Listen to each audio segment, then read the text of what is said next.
Shalom, damai di hatiku. Kembali bertemu dengan saya Pendeta Jonathan F. Lukulalan pada hari Minggu tanggal 19 Maret tahun 2023. Mari kita tunduk kepala, minta pertolongan Roh Kudus untuk pembacaan dan pemberitaan firman Allah. Mari berdoa.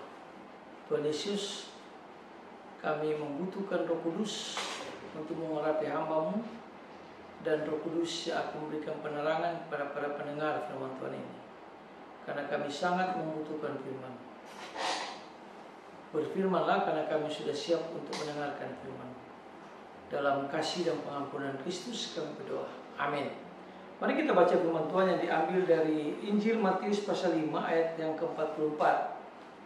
Berkata begini, Yesus berkata, "Kasihilah musuhmu dan berdoalah bagi mereka yang menganiaya kamu."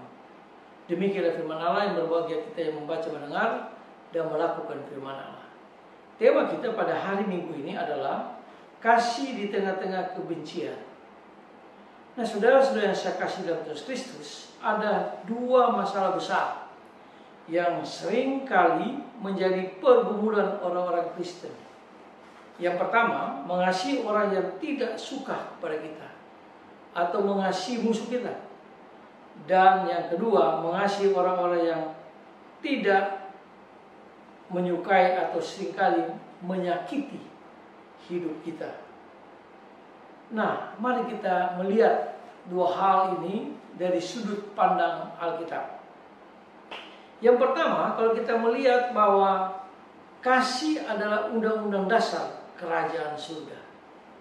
Itu dijelaskan di dalam Matius pasal 5 ayat 43 sampai 45. Sesama manusia hanya terbatas pada orang Israel. Tidak. Sesama manusia itu bagi semua orang. Memang bagi orang Israel sesama manusia adalah hanya terbatas kepada orang Israel saja. Nah, musuh di sini adalah orang Kanani, bukan orang Israel. Itu dijelaskan di dalam Ulangan pasal yang pertama ayat yang ke-7 dan juga dalam Imamat pasal yang ke-19 dan 18. Tetapi Tuhan Yesus mengatakan, kasihilah musuhmu. Yang dimaksud oleh Yesus yaitu kita mengasihi musuh, tapi kita harus membenci dosanya. Dan orang Kristen tetap harus punya kasih di tengah-tengah kebencian. Sekalipun orang membenci kita, sekalipun orang menganiaya kita, tapi marilah kita senang tetap berdoa bagi mereka supaya mereka bertobat percaya Yesus.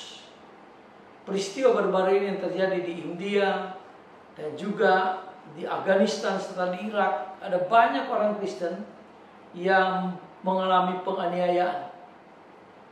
Ada banyak gereja yang mungkin dibakar atau ditutup karena mereka membenci orang Kristen, mereka membenci Kristus.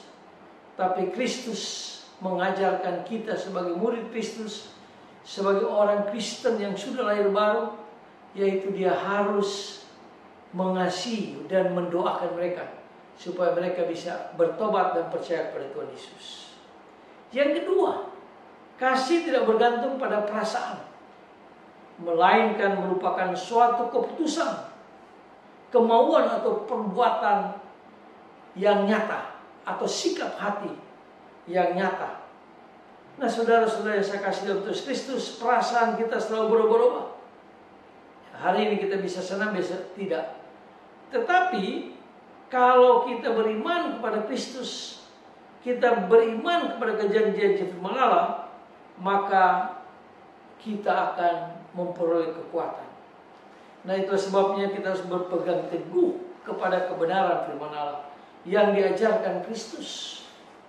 Karena kasih merupakan suatu tindakan iman. Dan orang yang menganiaya kita, membenci kita, tapi kita harus mengasihi dia dengan iman. Itu berarti kita memenuhi hukum Kristus. Kita memenuhi kebenaran firman Allah.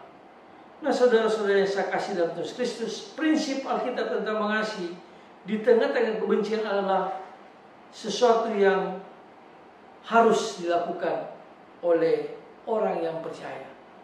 Karena dalam Yohanes pasal 13 ayat 34 mengatakan Kita harus saling mengasihi satu sama yang lain, termasuk musuh kita.